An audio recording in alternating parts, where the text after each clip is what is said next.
Hi, everyone, and welcome back to another episode of Triumph Podcast. I am your host, Malia Gould, and I am a first generation graduate student here at Illinois State University. I serve as a graduate assistant for TRIO Student Support Services. Special thanks to TRIO staff for all of your support in making this podcast possible. This podcast highlights students and professionals who show up with a purpose. Each guest shares how their lived experiences shape their standards, decisions, and definition of success. The focus stays on the action required to achieve this victory on their own terms. This episode specifically focuses on a first generation college graduate whose journey helped shape access and opportunities for countless amount of students. Today, I am excited to introduce our guest, Michael Brody Broshears. Welcome, Brody. How's it going? Really well, really well. How are you doing today? I'm doing great. So glad to be Wonderful. here. Yes, Yeah. yes, yes. I've shared a little bit about myself, so I want to go ahead and open the floor so you to do the same. Yeah. My name's Brody Broshears. I'm the director of University College. I've been here about 2.5 years. I am a proud first generation college graduate. I went to Indiana University. I started school in 1989, and I've been involved in higher ed ever since. I tell students, I joke, uh, I love college so much I never left. I've either lived or worked on a college campus since I started at Indiana University in 1989. Wow. It's crazy. Wow. And so I kind of, my story is pretty linear in terms of higher ed involvement. I've worked at 3 or 4 different institutions. We can talk about a little bit more about that later, but I got involved in higher ed. I became an RA my junior year and just loved helping college students. And then I had some great mentors who said, Brody, you can help college students as a career. And I decided to do that. I got my graduate degree at Miami University. My first job was in housing at the University of Northern Iowa. And I was able to kind of integrate advising into my grad work and my first hall director position. And then I moved into advising full time in 98. Wow, you just kept through with Kept it. going. Oh, Yeah. that's amazing. I created an academic advising center at Northern Illinois University. I moved back to my hometown in 2007 and was at the University of Southern Indiana for almost 16 years. And that's where I got introduced to TRIO. I wrote the first student support services grant for the University of Southern Indiana, and I've been involved with TRIO ever since. So like from 2009 to now, I feel like I've really worked hard to support TRIO and make sure student support services is successful wherever I've been. Yes, that's a lot of dedication, and we're extremely grateful for it. Absolutely. Yes, let's just go ahead and jump right into it. Yeah. So you're a first generation college student. And in your form for this podcast, you mentioned that college came pretty easy for you. When you look back now, what emotions surfaced for you during that season in your life, pretty much? I mean, I went to a small parochial school, and so to go to a place like Indiana University, the first thing for me was just excitement, right? Like really an amazing place. And when you maneuver the academic piece okay, it just really kind of opened up like the world is my oyster. There's a lot that I can do. And so for me, it was about getting refocused. I didn't really know what I wanted to study. So even though I was doing well in school, I spent a lot of time that first semester trying to figure things out. I had a great academic advisor who asked the right question, like, which courses are you really enjoying, is what he asked me. And I hadn't really thought about it that way, but I loved my intro to American politics class. And I'm like, I think I'm going to take more political science coursework because I liked it so much. So emotionally, and my wife actually was a freshman where I was. So we were even together back then. And what was great. Yeah. So high school sweethearts. So it was great to have another support person there, right? Like somebody who was in your corner. So, I mean, even though I was first gen, my parents wanted me to go to school. That was always the expectation. And so I feel like there was a lot of support there, even though my parents didn't have a lot of guidance, right? My mom's famous line was when she dropped me off at the residence hall was, "Don't be stupid." And it worked, right? I guess, we make dumb decisions, but nothing really that stopped me from being able to move forward in my degree program. That's wonderful. That kind of goes on to my next question Sure. of your mom's advice is don't be stupid. Yeah. So like just take us back a little bit. Like what does that mean when she sent you off? And like what does that mean now? I mean, I think there's two things I would say. Number one is, even when we have folks that are in our corner, as a first generation student, oftentimes, like my mom probably hadn't been on but a college campus maybe once or twice or a few times in her entire life. She didn't really even know how to kind of guide me, right? So her advice was simple, important, and poignant. But I think about now, even today, when first generation college students start here at Illinois State University, the one thing that I do think is slightly different is, one, we know and are focused a lot more on first generation college students. And I think the amount of resources that exists for those populations is great. Now, sometimes we don't help students maneuver through that, right? Like we've got to continue to be doing a good job there. But at Indiana University in 1989, there were still people saying, look to your left, look to your right. One of you is not going to be, two of you are not going to be here next year, right? We want every, and today, I think our approach is a little bit different. We want every student to be successful, right? And so the mindset's changed a little bit, but those words still ring in my head, and that's why I share them, because it is good advice. Just do the smart things. Don't be dumb. Don't be stupid. Take care of your business. Yes, I understand that completely. Now, you mentioned that you had three younger brothers also attending college after you. Did you realize like that you becoming the blueprint like then, or when did that realization kind of sink in for you? So, I mean, it's interesting. All three of my brothers, we all went to schools in Indiana, but we all went to different schools in Indiana, which I think is really interesting. And so I just kind of, I think that they expected to go to college too, and maybe they already had ideas about what it is that they wanted to do. So I kind of took a pretty windy path, but one of my brothers went to school at Purdue and wanted to be a pharmacist and kind of knew that that's what he wanted to do. And my youngest brother knew that he wanted to be a doctor. My third brother, he, like me, he kind of was doing a couple of different things, but ended up in education like I did. And he teaches English and does drama, oversees the drama program at one of the high schools at the high school where he works. But so I just think it was kind of, you can do it, so now I can do it. Okay. Right? So, but I think that they visited me a couple times that freshman year. But once my brother, who's right next to me, he always wanted to go to Purdue, right? Because he always wanted to be a pharmacist. So even visiting IU to him was like, oh, I'm not doing that, because Purdue and IU are kind of, but I think that expectation just was always there. And so when they saw me be successful, I mean, I kind of thought that they would be successful, but it was good to kind of sow the seeds for them to kind of make sure that they knew they could do it too. Be that trailblazer. Yeah. That's wonderful.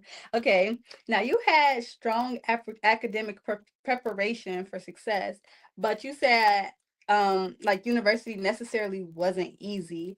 Like what was like the first moment that you really realized that you were being challenged? Yeah, I mean, I tell this story quite a bit. When you major in political science and I minored in history and sociology, the amount of reading and work that you had to do and the amount of writing that you had to do when I was in school for those programs was crazy. I remember my sophomore year taking this history course, and 10% of our grade was to read an 1,000-page novel. And I was like, oh, wow. And the faculty member was a great faculty member, but he said, if you don't read the novel, you're not going to pass the quiz. But if you read the book, you're going to pass the quiz. And so I just remember thinking, I've got to read 1,000 pages for 10% of my grade. And so I was thinking, okay, this is challenging, right? And the questions, there were 3 questions we could answer on this quiz. I'll never forget. And 2 of the questions were on the front page, and there was 1 question on the back. And I remember reading the first 2 questions, and I'm like, I don't remember either one of those. So I went to the third page and I turned over the last page, and the question, I knew the answer, right? And I could write about it. And so I was like, and so I mean, I think then you kind of knew it was challenging. And the only other piece that I would say is I had to work, right, to afford to go to school. Right. My parents helped year one. They kind of told each one of us, we can probably help in year one, and then after that you're on your own. So I took out loans, but I had to work. So I worked about 20-25 hours a week. The first 2 years I worked in the cafeteria in my residence hall. And my first year I just worked all the jobs, and then my second year I was a manager of the morning. Like, they had breakfast and I had to work from 6 to 10:30. And so balancing work and school was really hard, right? I think that was the piece that, you have a job and then you also have another job, which was to be a successful student. And so to me, once I started to get into some of those upper level courses, right, it was balancing all of that work with the schoolwork. Yeah, I completely understand like having to balance. So paying your own way after like freshman year is a big shift. So how did like working, where you kind of mentioned it a little bit, but like how did working in a dining hall and later as a RA help you like understand the responsibility of like, being at this higher education or pursuing this higher education? Yeah, I mean, I think the one thing that, like, working in the dining center, my second year, for example, like the first year you do all the jobs. So I worked in the dish room. You run the ID cards to let folks in. I worked serving food, right? You fill the milk, I mean, I did all of the jobs, right? So I kind of was I tried to make myself as versatile as possible. And then that second year, taking on that supervisory role, you start to develop some of the leadership skills, the RA position, those pieces. And I think all of those things kind of scaffold on each other. And so those jobs just kind of helped me then feel better and more confident about my work that I was doing in school, gave me some of the tools I think were going to be necessary as I started to think about career. I had developed a good work ethic. The only job I really had growing up was as a newspaper carrier. And I woke up every day at 5 o'clock from the time I was probably 12 or 13 years old until I went to school. And so I think all those things kind of built a responsibility in me, right? That you knew you needed what you needed to do to be successful. And so I think both of those jobs really kind of helped me, one, build skills, but two, just as a reminder that our work is important, and but it's a job and you got to get it done. Get it done. Yes. So like kind of like building off of like previous characteristics that you had and Yes. Okay. Yeah, absolutely. Yeah. Okay, looking back, when did you start to feel like I belong here, not just as a student, but more so as a leader? When did that realization sink in for you? Yeah, I don't know. I mean, I think you always have doubt. Like, even in my job today, like some days I'm like, do I even belong here? Right. I mean, I think that I don't know. Once I started to do well academically, it just kind of gave me the confidence to know that I was going to be able to make it, right? That things were going to be okay. But that balance and trying to sort out what it is that you wanted to do. For a little while, I thought I wanted to be a teacher. And so I was taking teacher education coursework too. But once I became an RA, I think I really started to realize this is work that I really like. And so it started so for me, like, that piece was really about then thinking about, how does this work maybe lend itself to a career? So right at the last second, I kind of pivoted away from education and said, I think I need more schooling. And so it was about talking to the right people and figuring out what it is you want to do next. So different like stepping stones to get you to where you actually want to be. Absolutely. Okay. Now you said your dining hall and your RA roles were like pretty much training grounds for higher education. At the time, did you sense that those experiences like would be necessarily directing you towards a career path, or did you just like, I just have to do this? Yeah. Well, I mean, there's certainly so the RA position, there certainly was a financial element to it, Mhm, right? Like it covered your housing and so and paid a stipend. mhm, So there was a financial element to it, but mhm, I just ended up liking helping college students mhm, so much that it really started to not just be something that was going to help me earn my undergraduate degree, but that mhm, it might be something I might like doing later on in life. mhm, And so my supervisor was a GA in the college student personnel program. We had lots of conversations about, if you work on a college campus, these are the ways in which you can do it. mhm, So it really became not just a training ground for success and responsibility, but something that was starting to pique my interest from a career perspective. mhm. So that kind of goes into my next Yeah, question that's also. great. So like, when did you realize that higher education was going to be your long game? Yeah, so I think that those conversations I was having my junior and senior year with my supervisor, we had hall directors that oversaw the RAs, and both of my hall directors are still in higher education, Mhm, and they both really encouraged me to kind of explore all of those options.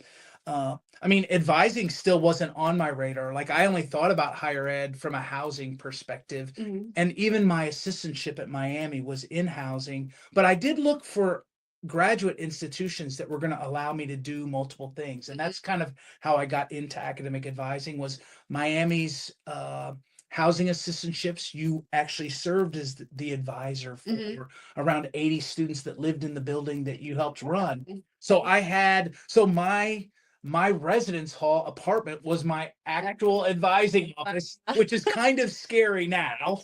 Like I don't know that I like that at all, but I had kind of a front area that had a desk, and students would come into my apartment and they would get their academic advising. Yeah, It's that's kind of crazy. scary. So it really was, but it was a great training ground, Mhm, right? So I had supervision, plus I was, and I kind of fell in love with interacting with students one-on-one to talk about academics, right? I was a strong student, and helping students kind of reach their academic goals kind of ended up being the primer to moving into academic advising and academic support full time. Okay. Now, you identify as a first generation graduate student. What initiatives were available for you during that time? Or if there weren't any, like, what do you feel that there should have been? Yeah, so I went 6 straight years, and the one thing that I some days, and I don't say I have any regrets, but I didn't pursue a doctorate, and I still don't have a doctorate, Okay. and I didn't really have anybody at that moment saying, "Brody, you should keep going to school, finish the deal." I really just wanted to work, right? Like, I kind of was Mm, thinking about, like, my parents, mhm, the next step after you go to school for 6 years is you get a job, right? And you right. start to work, and once I started running a residence hall at the University of Northern Iowa, and my wife and I started a family, I never even thought about finishing and getting a terminal degree. And Mhm, by the time I did that, like all these other things kind of uh took precedent, right? Having kids and then mhm, doing all the fun things that I like to do. It's not really an excuse. They're just the reasons, right? Like, right. but I think as a first generation graduate student, Mhm, there aren't automatically people telling you you should keep going, keep yeah. going. It really was about finishing that master's degree Mhm, and then figuring out what was next. And so I kind of did that on mhm, my own and did the best that I could, but right. without somebody saying you should keep going or this is a possibility. So I'm not saying I lost out on that. It Mhm, just wasn't something that was fresh in my mind because I didn't mhm. automatically have people saying you should do this. So it was just like kind of a personal drive more so. Yeah, Okay, okay. Now you weren't a trio student yourself, I wasn't. but you wrote the first trio support services grant at the University of Southern Indiana in Yeah, 2019, in 2009. 2009, Yeah. 2009. Like, how meaningful is that for you? And like what possessed you to do that? To like, I don't know. This isn't something that you had direct connections with. So like, What gave you that drive? So at USI, we weren't we had a group of students that we admitted called conditional admits, and they generally had really low high school GPAs. And had been working with my supervisor, and we were trying to think about ways to improve retention rates of first year students. And my boss at the time said, maybe trio is a way. So in 2008, I went to a trio writing grant workshop in St. Louis with another colleague. We kind of put it on hiatus for a little bit, and then when it got announced in 2009 to write again for that cycle, my supervisor and I said, we should do this. And so we grabbed a couple of old versions of applications and started to talk to some people, and I pulled out my notes from that workshop and we wrote the grant. And wow. And we were and our score was perfect. I think we got a perfect score that first time we wrote. I was so excited. And then of course, when you get the grant, then you actually have to do the work. And that was a pretty stressful time. But we got really lucky. We were able to hire a great first project director. In fact, it was Mike Minton, who has worked here at Illinois State University in Trio. Wow. Had worked in our career services office, still lives here in Bloomington, Illinois. And he helped us kind of get it off the ground, and it's been going strong there ever since. And I am still really proud of it. I keep in contact with the project director there now, Tina Munoz Bryant. She's fantastic. We hired her in 2023, and she's been keeping that program going strong there. Wow. Now, supervising student support services programs at both the University of Southern Indiana as well as Illinois State University for over a decade, like what has that taught you about like the power of accessing different just levels through structured like support? I mean, the one thing that I'm always amazed by is the students. I mean, you all are amazing, right? So what I've taken from this is every student is capable with the right amount of support. And Trio has provided so many opportunities for students both at the University of Southern Indiana and here.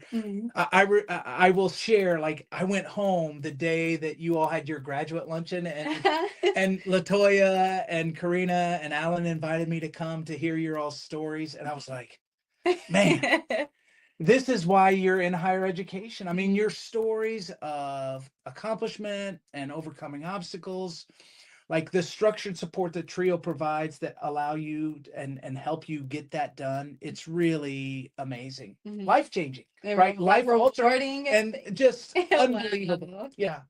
Wow.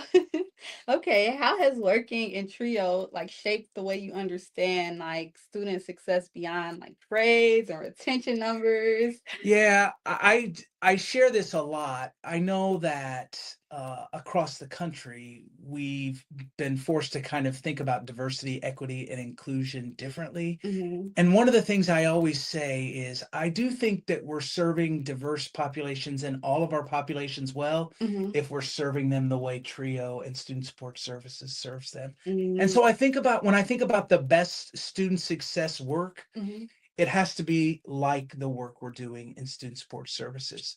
Comprehensive support, right? Understanding the stories and obstacles that students are facing and providing the resources necessary so that students can move past those obstacles. And we talk about student success a lot, but sometimes it's hard. It's hard work. And Trio and Student Support Services, I think, is always willing to do that hard work. So I know we're serving diverse populations well if we're serving them the way that we're serving Student Support Services students. Okay. As the director of University College, you now support students at a critical like transition point. So how does your own relative like college experiences kind of inform you of like how to navigate, working with so many diverse children or different, I mean, I do think that when you go through it yourself, right, as a first generation college student, look, I still had a tremendous amount of privilege, right? Parents that loved me and wanted me to be successful, brothers who also went to school, so we were kind of living through that all at once. Mhm. But I think going through it and living through it as a first generation student still has helped me, right? Mhm. Students need support, and Yeah. Yeah. they face transitions, Mhm. and there are challenges and obstacles along the way. And I just think that my experience has informed me that we do best when we understand the stories of all the students that we come in contact with. So Mhm. there needs to be a cultural understanding of the populations that we serve, but Mhm. ultimately there is an individualization to the work that we do and an inefficiency to the work that we do. And Mhm. so I've just tried to say, and I've had girls that went through college. My daughters have both graduated, and I always think, how would I want my daughters to be treated Mhm. in the college environment? And would I, if I'm interacting with a student, is that something that I would want my daughters to kind of get, right, in terms of the service and the support that we provide? Mhm. I think it's a great first piece. The other thing I think just generally is we do have to collectively care more from my perspective. Mhm. I'm not certain. I think most individuals that are working on college campuses care about the students that they interact with. Mhm. But institutionally, how do we create a culture of care that Mhm. kind of wraps students in that support rather than maybe obstacles? I think a lot of times we're interested in doing things the way that we like to do them because they're convenient for us. Mhm. But we also need to center the ways that we do things in, is this good for students too? Mhm. So, I mean, the challenges that I faced were relatively small. I mean, I did finish my undergraduate and graduate degree with quite a bit of debt, and I think about that a lot, but Mhm. I kind of viewed it as an investment. Mhm. And I think now students expect that investment to have a big return. And so Yeah. it is slightly different. I wasn't automatically thinking about career when I was taking out those loans. I just kind of thought, I guess this will get done. Yeah. But now I think students are a lot more conscious of that. And so I even think in my experience, kind of understanding that there's a different, students are viewing college maybe a Mhm. little bit differently than I did is Mhm. really important. Okay. Now, how do you ensure students that don't feel that college come easy to them? How do you make them still feel seen and heard? How do you support them and let them know that they are capable? Yeah, I think moving forward, Mhm. right, is a pace.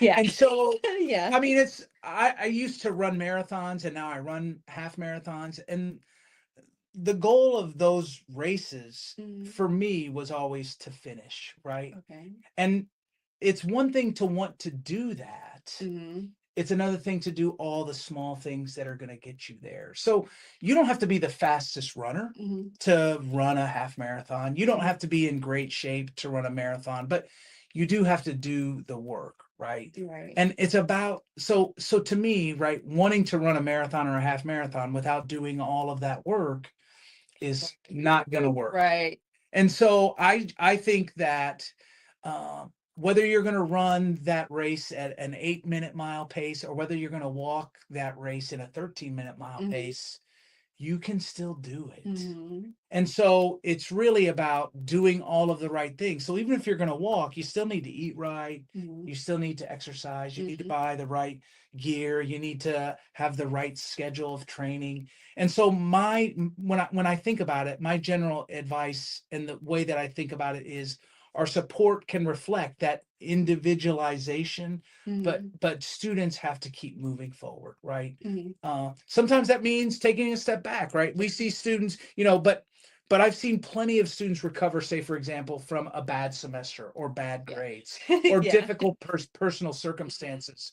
And so sometimes that means you have to adjust your training. If you get injured, you can't run, right? Or Right. you can't exercise. And so you might have to adjust that. So a lot of times like to equate it to a race. Mhm. It's not who finishes first. Mhm. The job is to finish, right? Right. And I think that our supports can still be effective, even if a person's running a 13-minute mile versus somebody who's running an 8-minute mile. Right. Okay, that's a really good way to look at Yeah, that. thank you. Yeah. What does it mean to you to create systems that help students succeed before they even feel like they're failing?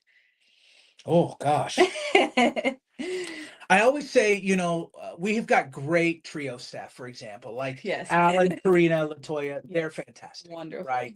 Absolutely amazing. Mhm. And the support that they're providing, the participants in this program Mhm. are absolutely amazing. So oftentimes I will say, personalities can transform cultures, but systems sustain them. Yeah. So we have to acknowledge that the federal government's supported TRIO for a long time. Yeah. I mean, we have bipartisan support, both Republicans and Democrats here in kind of recent times Mhm. have advocated for the continuation of TRIO funds. And Mm. so I think about the importance of those dollars to Right. this initiative. They do matter. And I'm Right. pretty grateful to that all the time.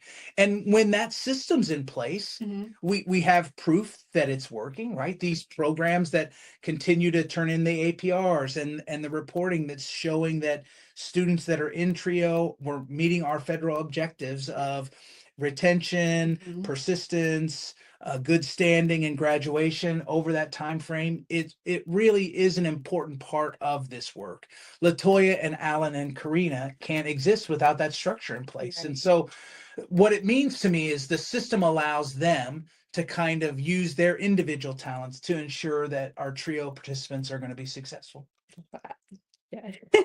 It's just so impact, like just being from a student perspective, just hearing like all the background, like even working for Trio, seeing all the background components, it's just like, wow, Trio does so much.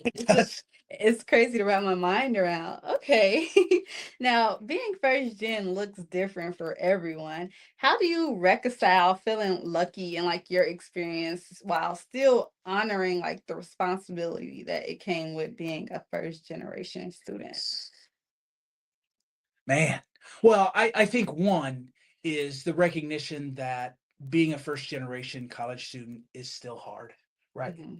It's hard. Yeah. Whether you Yeah. whether you had that support or you have no support, right? I think that we have to acknowledge in many instances our institutions are not set up to make it easy for students who maybe don't have Yeah. those supports or who are first gen Mhm. uh, get through an institution, right? We've created barriers. There's lots of bureaucracy. There's the cost of higher education has kind of exploded. And so I think the first thing, regardless of whether I've been lucky or not, Mm.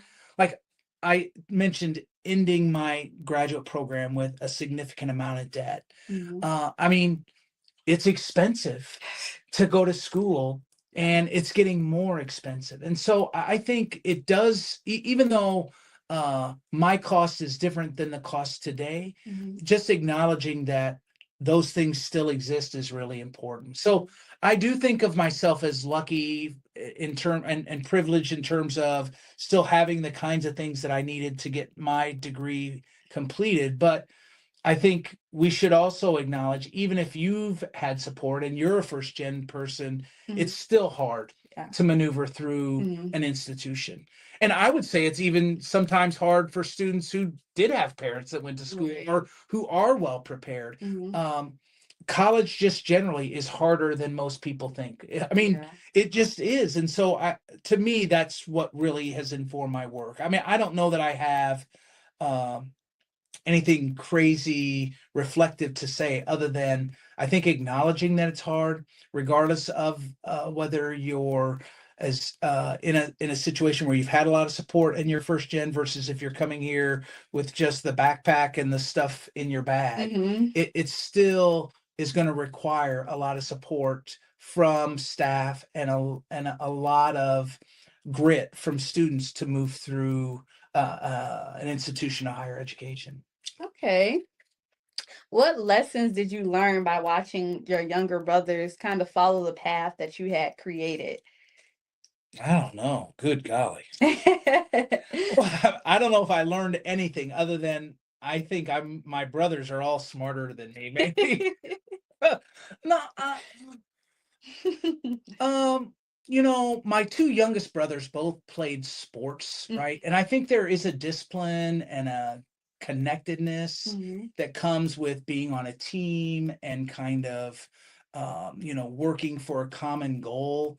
To me, I was pretty sporty Mm. too. I played soccer and basketball in high school and was a really good high school athlete. But maybe the lesson is it takes a village.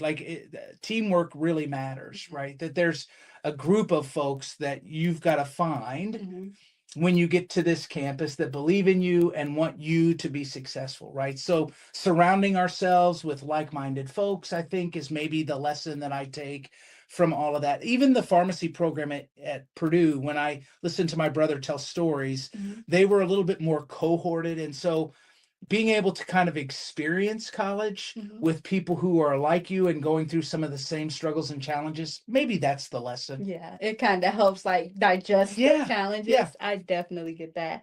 How has your understanding of privilege, access, as well as preparation evolved since you like sit in a administrative side on the administrative side in higher education?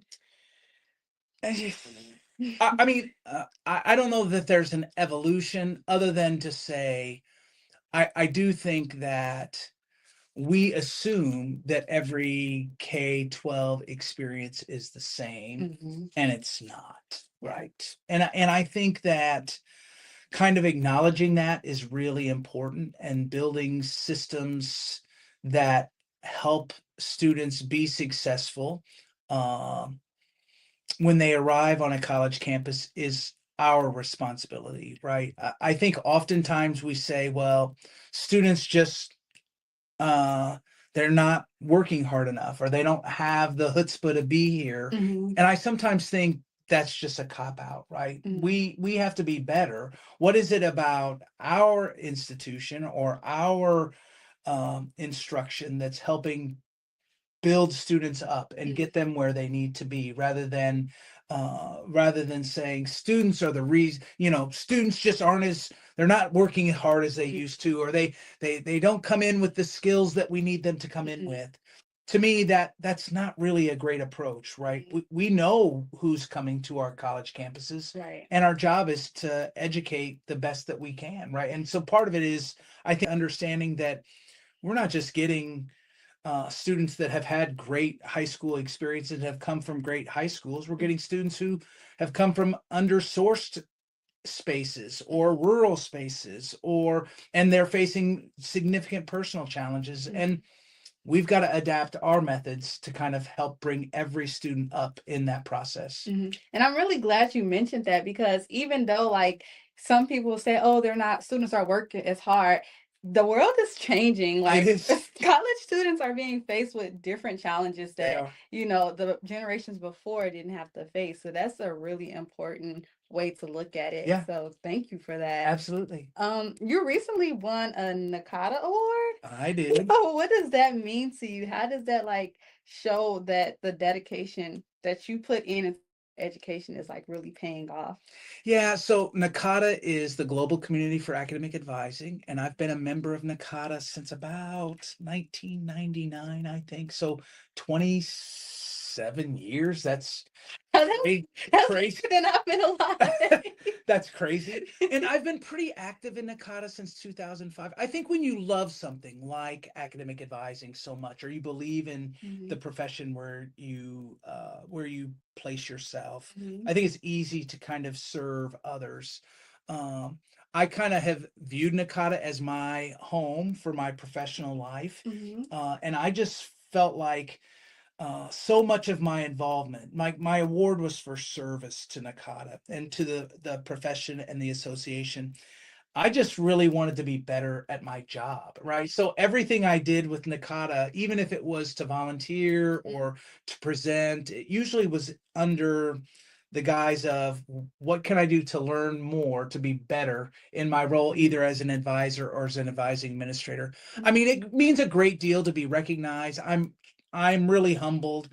I will say I was super grateful. Like, my wife got to come to the award ceremony, and she hasn't really been involved in NACADA. And there are lots of people, the nomination letters were really more impactful than even winning. If I hadn't won and was still able to read the letters of folks that have been impacted by my service and involvement in NACADA, that would have been enough. But it is great to be recognized. Absolutely. And we had a lot of fun this year at the award ceremony, but yeah, I mean, it's a little embarrassing, to be honest. Maybe I just outlasted everybody.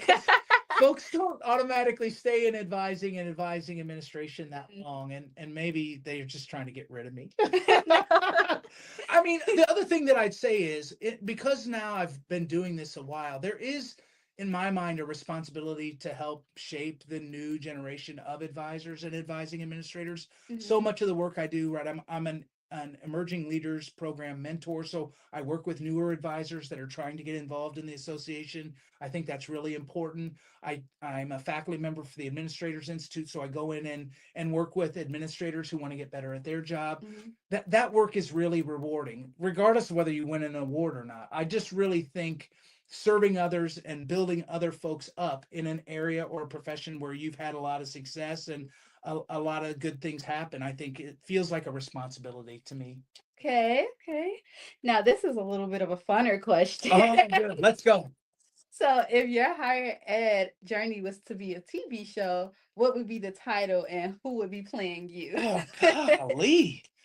Like, so I'm doing this podcast now and called The Pickup Meeting with a great friend of mine, Dr. Kevin Thomas. He's at the University of Central Arkansas, and we bring in advising administrators, and we've been doing all these AI pictures, and I really love the action movie AI kind of photograph of us in the podcast. So like one of my favorite movies is Die Hard, and I don't have any hair like Bruce Willis. So, I mean, I don't know that I have a title, but I think Bruce Willis, prime Bruce Willis would play me for sure. Okay.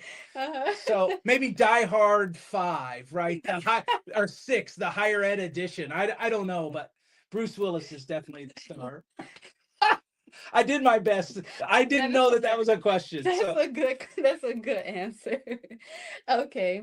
What piece of advice do you wish you would have ignored? Oh gosh.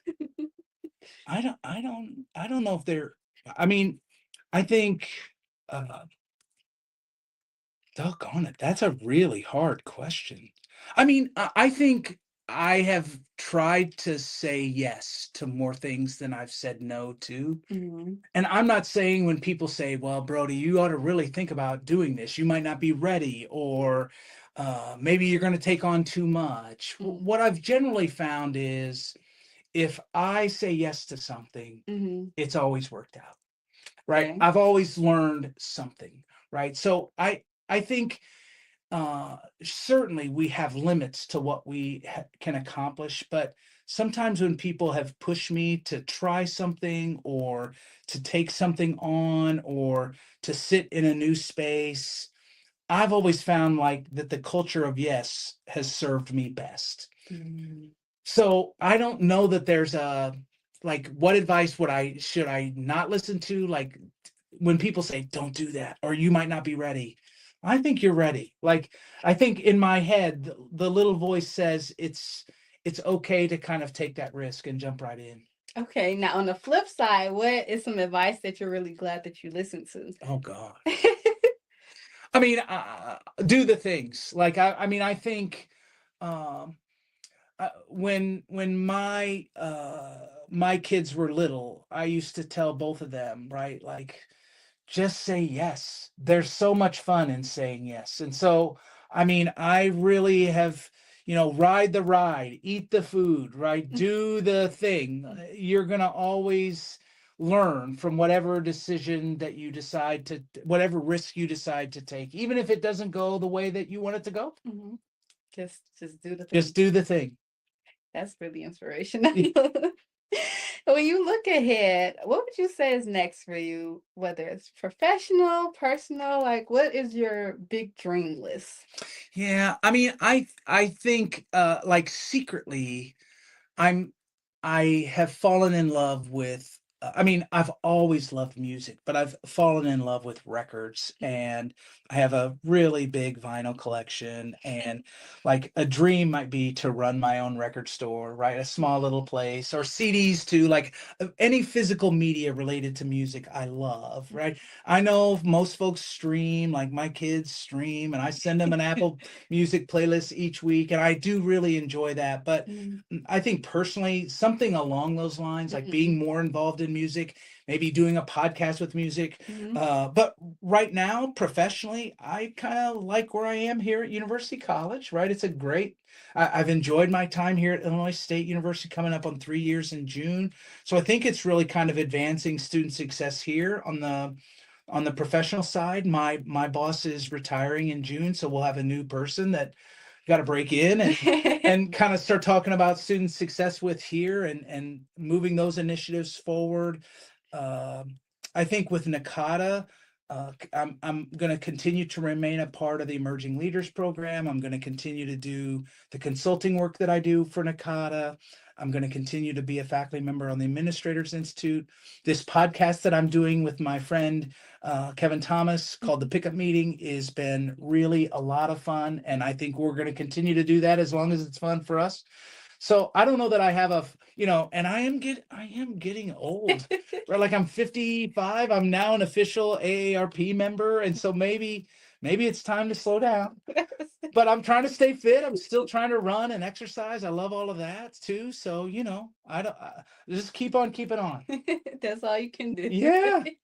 Well, firstly, I want to say thank you so much, Brody, for sharing your journey with us today and for the impact that you continue to make for first generation students as well as educators. Your story is definitely a reminder that when purpose is paired with access and preparation as well as belief, it doesn't just change individuals' lives, it changes whole systems. So thank you for that. Just another thank you for that. It was so great to be on. I really enjoyed it, Malia. Yes, I just learned so much, and it's just like, wow, this is really resonating with me. That's great. And to our listeners, thank you for spending your time with us on this episode of First Gen Triumph Podcast. And if today's episode really resonated with you, be sure to follow the show and also share it to someone who might need the reminder that they belong here and that their dreams are valid. Until next time, keep going, stay proud, and remember, your story matters.